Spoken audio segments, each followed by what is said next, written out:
I really don't believe in those kind of juju sort of things.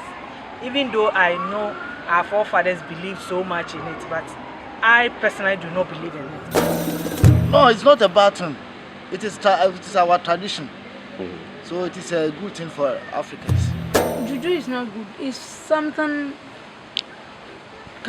you can use it to charm somebody, or you use it to kill somebody.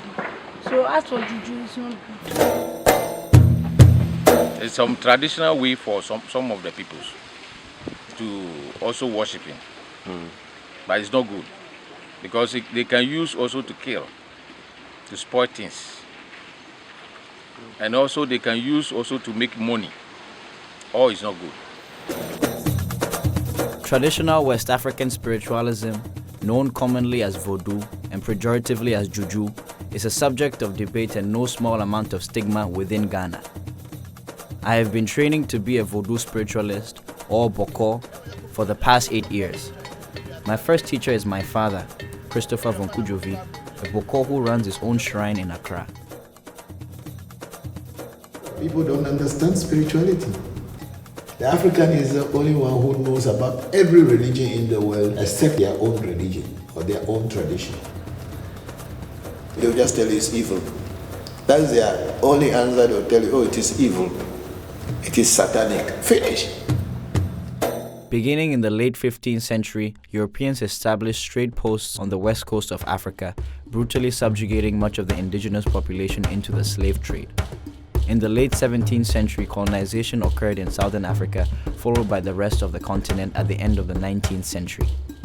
These imperial forces were eager to control not only regional economies, but also regional cultures, especially religion. Christianity was imposed through force, missionary campaigns, education, and even healthcare. Labeled primitive and even satanic, traditional spiritual practices were condemned by the colonial masters. This disdain of local spirituality persists to this day. Africans have been so indoctrinated to the point that they don't look at their own knowledge and wisdom that have been passed on by the ancestors, but they are just following the oppressor, thinking that whatever comes from the foreign land is better than what we have here. We have gold, we have diamond, we have bauxite, we have timber, we have almost all the natural resources in our continent. Yet still, we are the poorest of the poor. How and why? It's because we have forgotten about our tradition.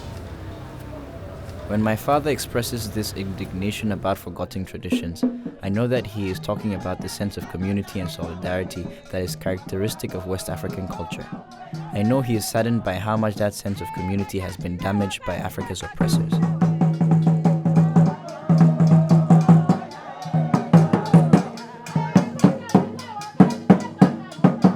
So a lot of the spiritual practice is around family, because I think in many African cultures, family is one of the most important things, because that's how you survive. And some of these rituals really help create that sense of society, and that's something that I really value. Voodoo time forward, but to time polemo forward. Konkala, katula, unyolo komanedo. Afu chula, betu tudo fura kabane ngala fo aje hoyama. Go atogba. Another core value of Voodoo is the veneration and respect for nature.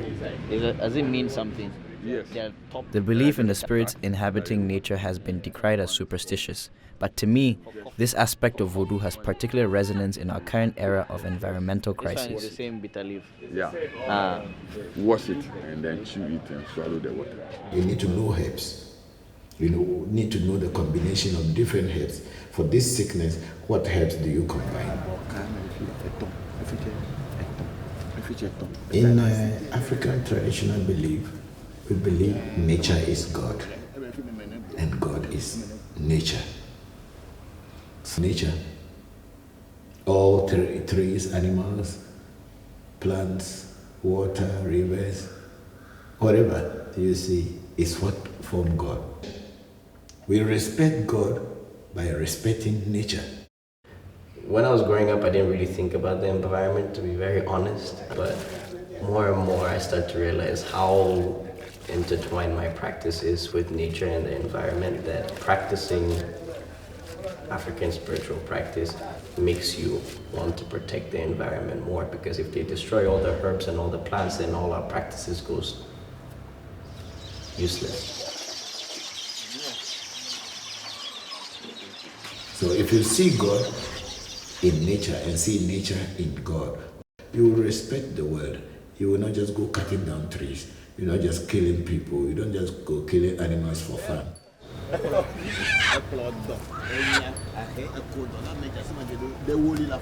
We don't believe in the killing of animals just for the sake of killing.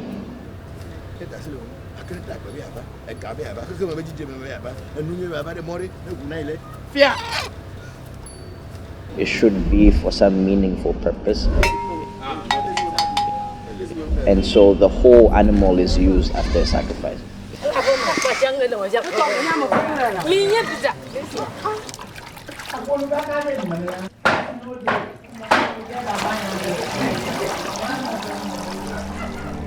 One of the most common misconceptions about voodoo is that its practitioners lack respect for life.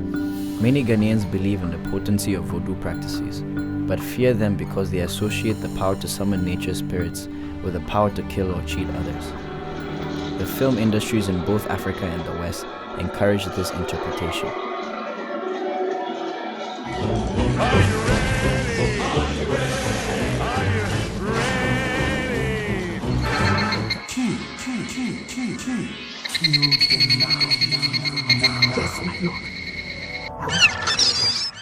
Those who have studied voodoo, of course, present a more nuanced understanding of spiritual power. Like a knife. You can use it to cut bread and cook food and people. That same knife, you can use it to kill people. So the knife is not what is wrong. It is the person who holds the knife that is either wrong person or a good person. Yeah. So and people put fear into others just to make what people call juju so scary that people cannot come closer to.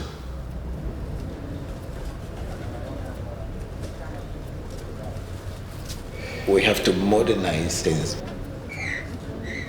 If we are going to move forward with this African traditional spirituality, it must be modernized. We need to use that modernization, blending the two, the old and the new, to create a new way for others to follow. The same way my father and the healers that he works with change the practices from what their fathers taught them, I will be changing some practices. What I would like to see change in the practice is the role of women. What I've learned from all my healers is that women are more powerful than men and that they should be playing a bigger role. And they should be more respected in society. But then, even given that knowledge that many people have, even practitioners, I don't see it playing out the way that it should be. Not just realizing or acknowledging that the women are powerful, but actually acting it out and treating them with that respect.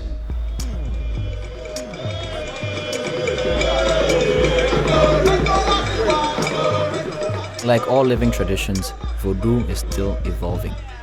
The practice is not a static, immutable vestige of the past. Cultures change with the times, and voodoo is no exception.